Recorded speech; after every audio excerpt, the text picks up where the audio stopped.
خواتین حضرات، پروگرام دین و دانش میں آپ کو ایک بار پھر خوش آمدید کہتا ہوں۔ اب ہم حدیث شریف کا مطالعہ کا آغاز کرتے ہیں۔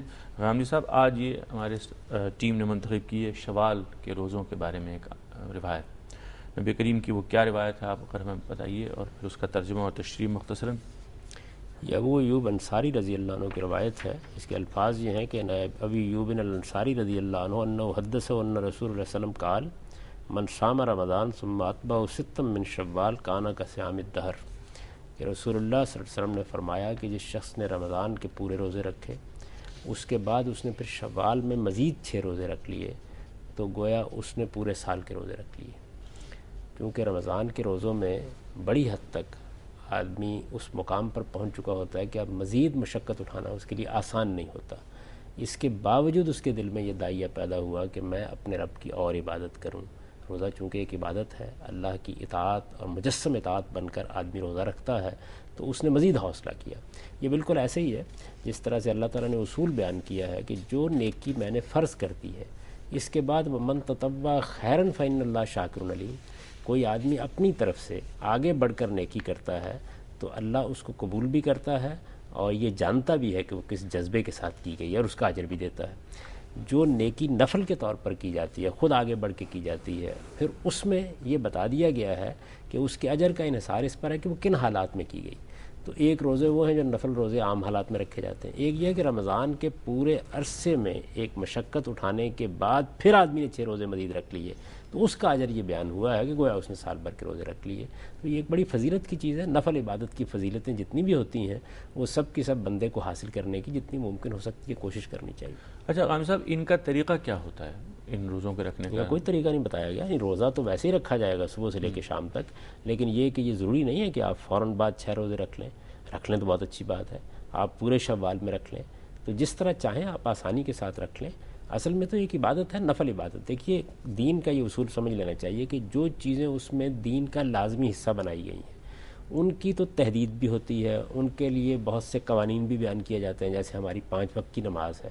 جو چیزیں نفل ہوتی ہیں ان کے بارے میں زیادہ تر لوگوں پر چھوڑ دیا جاتا ہے، یعنی ان کی فضیلت بیان ہو گئی ہے، ان کا اجر بیان ہو گیا، ان کو اللہ تعالیٰ نے جس جگہ رکھا ہے اس کے بارے میں کوئی بات بیان کر دی، لیکن اس کے بعد کے معاملے کو پھر لوگوں پر چھوڑ دیا جاتا ہے۔ اس میں یہ کہا جاتا ہے کہ یہ روزے لگاتار رکھنے چاہیے؟ عام طور پر لوگ یہ سمجھتے ہیں، لیکن کوئی قرآن حدیث میں ایسی بات نہیں ہے۔ بظاہر یہ معلوم ہوتا ہے کہ لگاتار رکھے جائیں تو یہ اجر ہونا چاہیے اس کا، اور وہ الفاظ سے اس طرح معلوم ہوتا ہے کہ چونکہ اس میں اجر کی بنیاد رمضان سے ان کا اتصال ہے، تو رمضان کے روزے رکھنے کے بعد اگر مسلسل پھر 6 روزے رکھ لیے تو گویا آدمی نے 1 مہینے کے روزے رکھے اور پھر 6 مزید شامل اس میں کر لیے، یعنی جو اس پر لازم تھے وہ 29 یا 30 روزے تھے، اس نے 6 شامل کر کے ان کو پھر 35 اور 36 روزوں میں تبدیل کر لیا۔ تو بظاہر یہ لگتا ہے، اس سے لوگوں نے استنباط کیا، ورنہ خود حدیث میں ایسی کوئی بات صراحت سے یہ بات بیان نہیں ہوئی، صراحت میں ایسی کوئی یعنی عید کی چھٹی کر کے جو بریک آنا ہے عید کا، اس کے بعد اور جلد ہی وہ رکھ لیے جائیں، اس میں بظاہر یہی معلوم ہوتا ہے کہ بظاہر یہی معلوم ہوتا ہے کہ اس کے فوراً بعد ثم اتبعہ ستا من شوال ہے نا، یعنی اس کے بعد رمضان کی پیروی کرتے ہوئے مزید 6 روزے رکھ لیے گئے۔ تو اس سے تو یہی اندازہ ہوتا ہے کہ رمضان کے بعد آپ نے عید کی، عید کا وقفہ گزر گیا تو آپ نے پھر مسلسل 6 روزے رکھ لیے، تو اس کا یہ اجر بیان ہوا ہے۔ لیکن یہ بات صراحت سے نہیں کہی گئی کہ اس میں کوئی وقفہ آ جائے تو اس سے اجر میں کمی آ جائے گی یا کوئی اور چیز ہوگی، بس استنباط ہے۔ اسی وجہ سے علماء فقہا اس معاملے میں یہ بات بالاجمال ہی کہتے ہیں، اس سے زیادہ کوئی بات نہیں۔ اچھا، اس میں کچھ لوگ یہ پوچھنا چاہتے ہیں کہ آپ نے رمضان میں روزے کسی وجہ سے آپ نہ رکھ پائے، بیمار ہو گئے، سفر کیا، اور اب شوال کے یہ روزے رکھنے ہیں آپ نے، تو اس میں کیا ترتیب بہتر رہے گی؟ پہلے آپ وہ روزے پورے کریں گے؟ نہیں، وہ تو ہر حال میں پہلے وہ پورے کیے، پہلے وہ پورے کریں گے، اس لیے کہ نفل روزہ تو آپ کو نہیں رکھنا چاہیے جب تک کہ جو فرض روزہ آپ کے اوپر ہے اس کو آپ قضا نہ کر لیں۔ فرض روزہ تو لازم تھا، اس کو اللہ تعالیٰ نے بیان کر دیا قرآن میں، فعدۃ من ایام اخر، یعنی وہ روزے تو لازماً بعد میں رکھنا ہی ہوں گے، تو جو روزے آپ کو لازماً رکھنا ہے ان کو آپ پہلے ادا کریں گے، ایسے ہی جیسے فرض نماز ہے، یعنی جب فرض نماز آپ کی رہ گئی ہے تو پہلے آپ وہ پڑھیں گے، اس کے بعد نفل پڑھیں گے۔ اچھا غام صاحب، بہت مختصر آپ ہمیں یہ بتائیے کہ جو نوافل ہیں یا تطوعات ہیں دین میں، وہ چیزیں جو واجب نہیں ہیں، فرض نہیں ہیں، اور جن کے کرنے کا ثواب ہے، جن کو چھوڑنے کا گناہ نہیں ہے، ان کے بارے میں کیا اصل سوچ ہونی چاہیے؟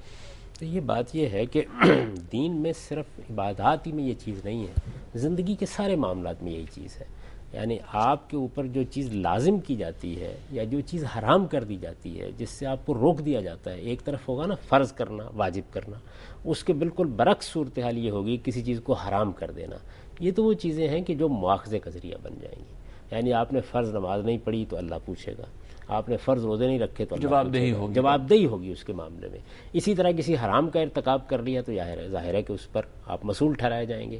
جو چیزیں ادھر مستحب ہیں، نفل ہیں، تطوع ہیں، اور اسی طریقے سے ادھر ناپسندیدہ سمجھی جاتی ہیں، وہ آپ کے لیے اجر میں ازدیاد کا باعث بنتی ہیں۔ جس طرح دنیا کے اندر انسان اس پہ تو اکتفا نہیں کرتا کہ اس کو بس ضرورتیں اس کی پوری ہو جائیں، ایسا تو نہیں ہے نا۔ آپ یہ چاہتے ہیں کہ یہاں بڑی سے بڑی نعمتیں آپ کو حاصل ہوں۔ یعنی انسانوں کو اگر آپ دیکھیں تو ہر شخص دنیا کے اندر ایک جنت بنا لینے کی تگ و دو میں مصروف ہے، بلکہ انسانیت بحیثیت مجموعی بھی اپنے لیے آسائشیں اور اپنے لیے زیادہ سے زیادہ سہولتیں حاصل کرنے کی جدوجہد کر رہی ہے۔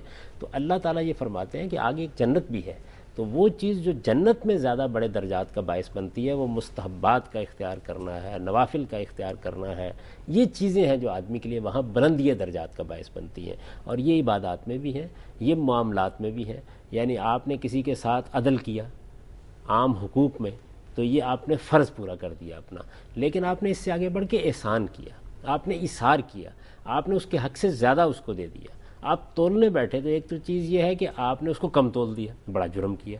آپ نے پورا تول دیا تو یہ عدل اور انصاف کا تقاضا پورا ہو گیا۔ آپ نے کچھ زیادہ دے دیا، اس کو قرض دیتے وقت اسی طریقے سے بہتر طریقے سے واپس کر دیا۔ یہ ساری احسان کی صورت ہے۔ چنانچہ وہاں بھی دیکھیے جب بنیادی اخلاقیات بیان کیے گئے تو یہ کہا گیا کہ ان اللہ یامرکم بالعدل والاحسان، یعنی اللہ تمہیں صرف عدل ہی نہیں، اس کے ساتھ احسان کا حکم بھی دیتا ہے۔ آپ بہتر طریقے سے ایک درجہ آگے بڑھ کے خوب کام جس طرح وہاں عدل کے بعد احسان ہے، اسی طرح عبادات میں فرائض اور واجبات کے بعد تطوعات ہیں، اور اسی طریقے سے زندگی کے عمومی معاملات میں حرام اور حلال کی جب آپ بحث مکمل کر لیتے ہیں تو پھر مستحبات اور مکروہات کا باب شروع ہو جاتا ہے۔ مستحبات وہ پسندیدہ چیزیں جو آپ کو کرنی چاہیے، مکروہات وہ ناپسندیدہ چیزیں جن سے آدمی کو رکنا چاہیے۔ تو یہی وجہ ہے کہ جو کم سے کم ہمیں زحمت دی گئی ہے وہ تو فرائض کی ہوتی ہے کہ وہ آپ کے اوپر لازم کر دیے گئے ہیں، اتنا تو آپ نے انجام دینا ہی ہے، عدل آپ نے کرنا ہے، انصاف آپ نے کرنا ہے ہر حال میں۔ یہ چیز ہے کہ جس کے لیے آپ نے مشقت بھی اٹھانی ہے، آپ نے اس کے لیے تکلیف بھی جھیلنی ہے، یہ کام آپ کو کرنا ہے، یہ کر لیا۔ اس کے بعد اصل میں بندگی تو اس کے بعد شروع ہوتی ہے کہ بندہ اپنی طرف سے آگے بڑھ کر ادھر معاملات میں احسان کا رویہ اختیار کرتا ہے، ادھر عبادات میں تطوعات کو اختیار کرتا ہے، اور ادھر زندگی کے عمومی معاملات کے اندر مستحبات کو اپنی زندگی کا وتیرہ بناتا ہے۔ یہ چیز اس کے لیے ازدیاد درجات کا باعث بنتی ہے، اور جنت کوئی محض داخل ہو کے ایک باغ میں بیٹھ جانے کی چیز نہیں ہے، اس کے اندر پھر بے شمار درجات ہیں، ان میں اعلیٰ ترین درجے کو حاصل کرنا انہی تطوعات کے ذریعے سے۔ جیسے آپ فرما رہے تھے کہ دنیا میں جس طرح سے ہم زیادہ سے زیادہ اور بڑھیا سے بڑھیا کسی درجے کو، کسی حیثیت کو حاصل کرنے کی کوشش کرتے ہیں، وہ رویہ دین میں اس سے زیادہ مطلوب ہے۔ اسی وجہ یہ ہے کہ دیکھیے بات یہ ہے کہ آپ کی اصل زندگی تو وہ ہے جو بعد میں شروع ہونے والی ہے۔ دنیا کی زندگی میں تو لوگ کم پہ اکتفا کرنے کے لیے تیار نہیں ہیں۔ دفتر بنائیں گے تو شاندار بنائیں گے، گاڑی خریدیں گے تو شاندار چاہیں گے، بنگلہ بنائیں گے، چاہتے ہیں نا یہ۔ یعنی آپ بڑی مشکل سے کچھ اخلاقی اصولوں کا لوگوں کو پابند کرتے ہیں۔ یہ آپ کی جو تہذیبی ترقی ہے، یہ انسان کا جو اندر یہی محرک ہے، اسی کا نتیجہ جو آپ کے سامنے ہے کہ وہ بہتر سے بہتر سہولتیں اور آرام چاہتا ہے اپنے لیے۔ تو جنت میں بھی اللہ تعالیٰ نے بڑے درجات رکھے ہیں، یعنی اس کی بادشاہی شروع ہوتی ہے اور پھر اس کے بعد وہ ایک بہت بڑی بادشاہی میں بدلنا شروع ہو جاتی ہے۔ اس میں بھی بڑے درجے کو حاصل کرنے کے لیے یہ تگودو کرنی، یعنی وہ خوب سے خوب تر کی جو تلاش ہے اصل میں اس کو ڈھال دینا چاہیے دین کی طرف۔ یہ قرآن نے کہا فی ذالک فلیتنافس المتنافسون، یعنی دوڑ لگانے والے اس میں دوڑ لگائیں۔ ٹھیک ہے ہم صاحب، بہت نوازش خواتین و حضرات، ایک وقفے کے بعد حاضر ہوتے ہیں، یہ پروگرام ابھی جاری ہے۔